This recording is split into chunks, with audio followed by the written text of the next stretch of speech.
unusual for stolen cars to be coming in to St. Paul. So right here is the border. The border with West St. Paul.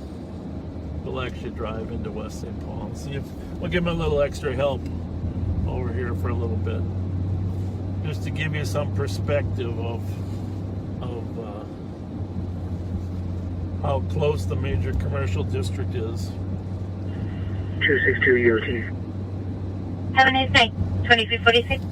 Sheriff Hutchinson called me and he wants to ride along some night. We can ride over into Hennepin County a little bit.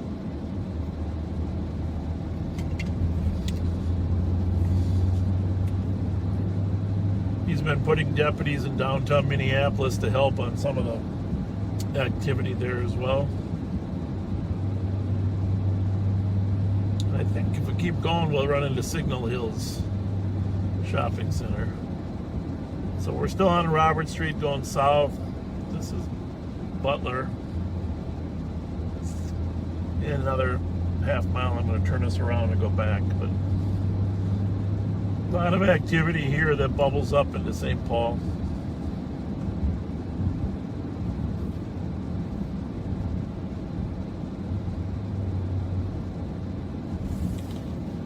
There's the shopping center. Used to be a movie theater over there. I don't know if it's still there. Doesn't look like it.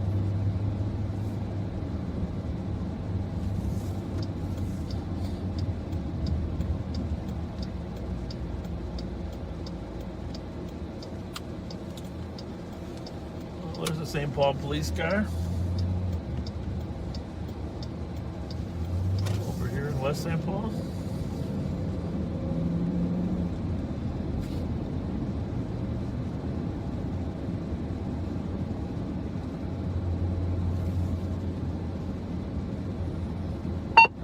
That's Robert Hughes. Copy. 531. 531. Change of plan. Drop this guy off at Robert and Logan. You can clear this assisted with 535.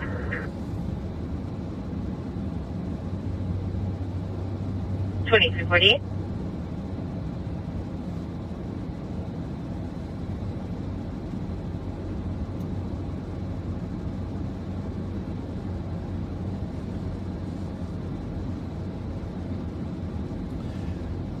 Police officers do technically have authority throughout the state of Minnesota because their license comes from the state.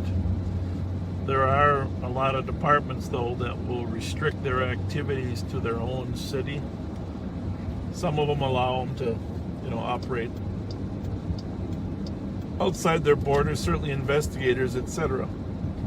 2164. But really, it's technically up to the chief what the extent. Now we're back crossing Annapolis. 276 Exchange Street South, 4 pause for an audible alarm covering main motion. Receive. 29. Let's just check to see what we got going here. Loud noise at 1800 Manton Street, Maplewood.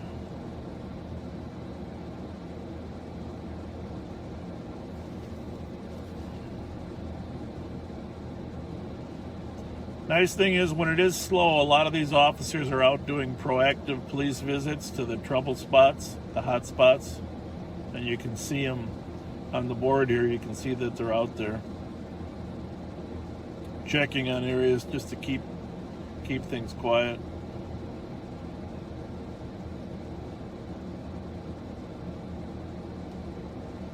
Two 273 cancel 260.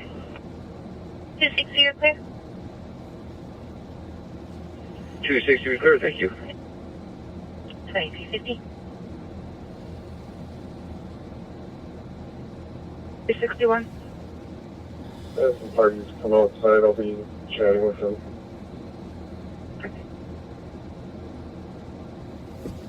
Alright, well,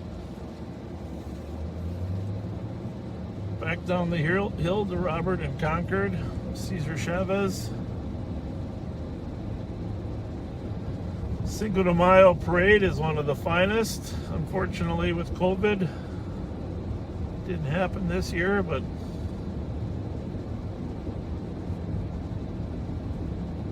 fun, lively activity.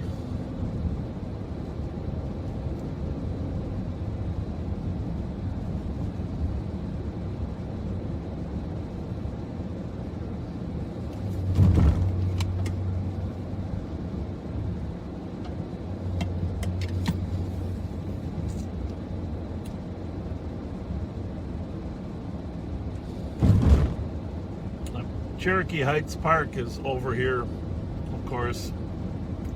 Could go up there. Not a lot of crime up there, but 2364. I gotta tell you, Put me on a Betsy. I'm a very avid Winter Carnival treasure hunter. Victoria, 2251. And I've been digging up there at Cherokee a number of years. And it's a beautiful view of the city when you're up there. When we built the Ice Palace in 1992 down at Harriet Island, that was one of my favorite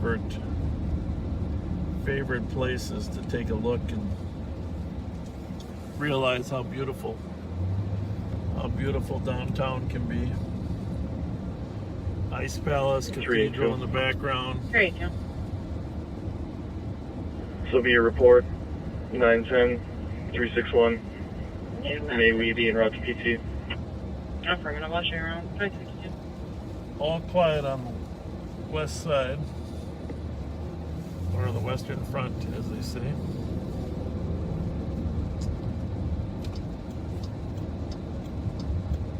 Swing by the Holiday there at Plato and Wabasha.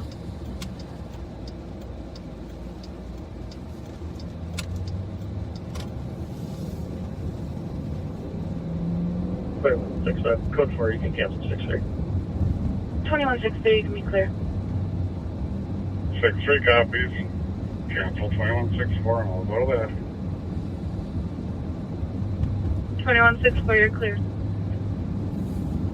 64 copy, thank you.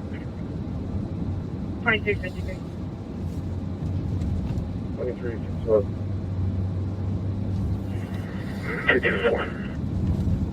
224. I'm gonna stop at the Holiday and take a look at the phone to see 5. some other questions. 2353.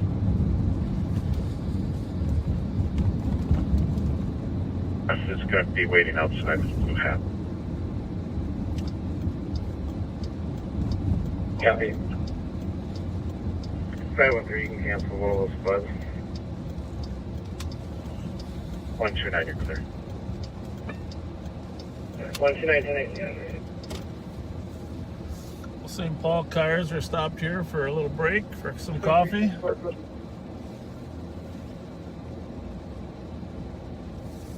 513. Thanks to the slowness of the night. There's Park Street, apartment 905, secondhand information. Caller speaking to her mother and says that someone's attempting to break into her apartment. She is talking to her on the phone right now and is not on scene. Copy. I just got sent to front and west. My apologies.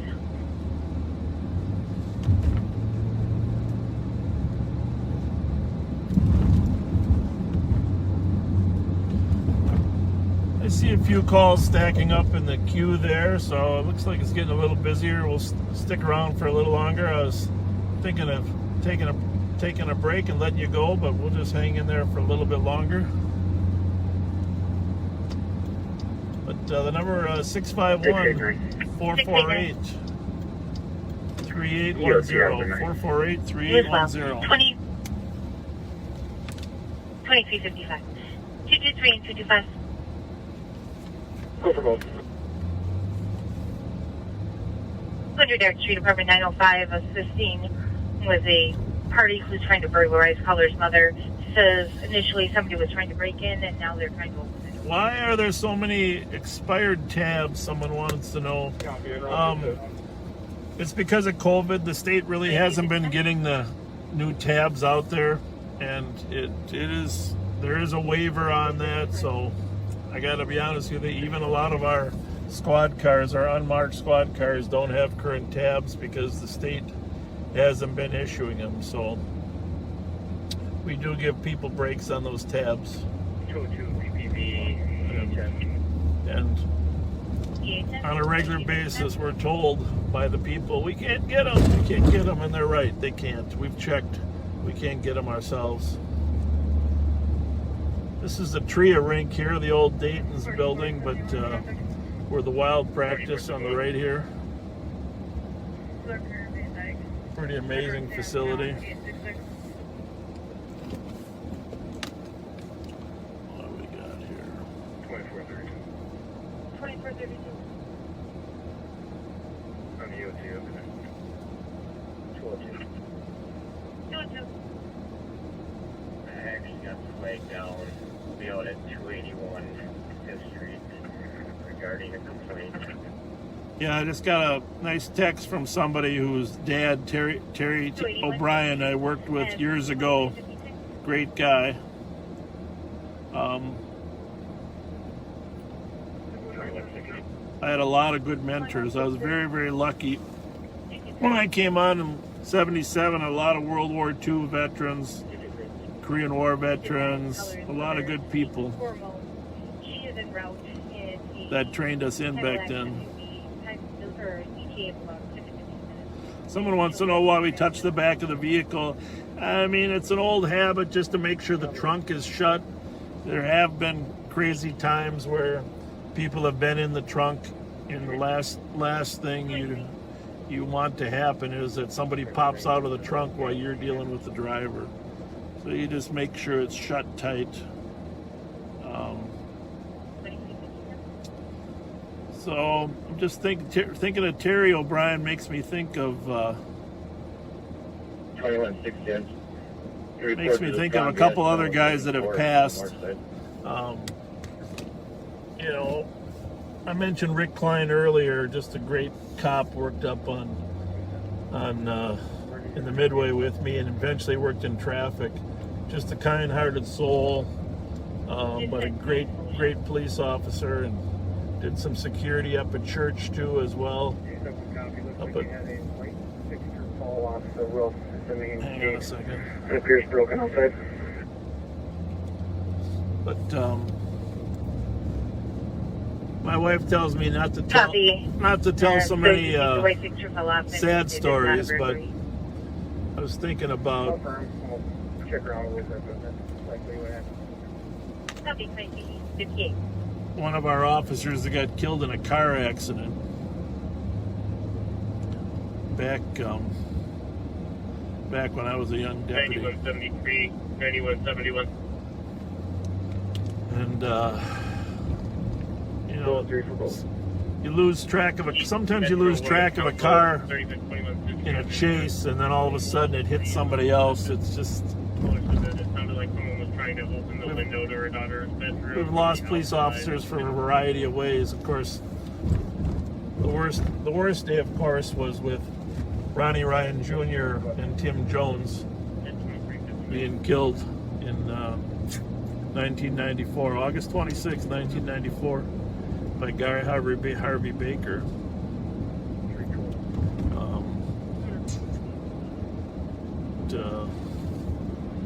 It's a terrible day. It's bad enough to lose one, but you probably should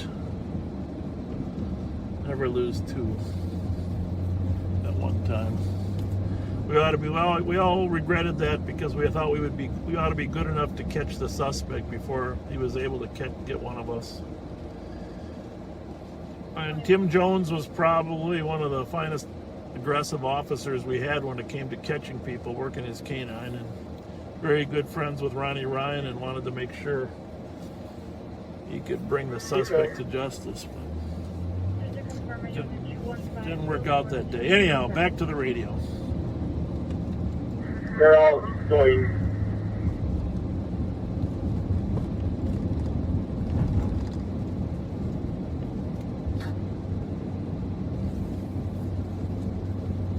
But John O'Brien was the officer killed. Dude, what's his name? Forrest and Geranium. I was working that night, and two of the suspects died as well on that day, but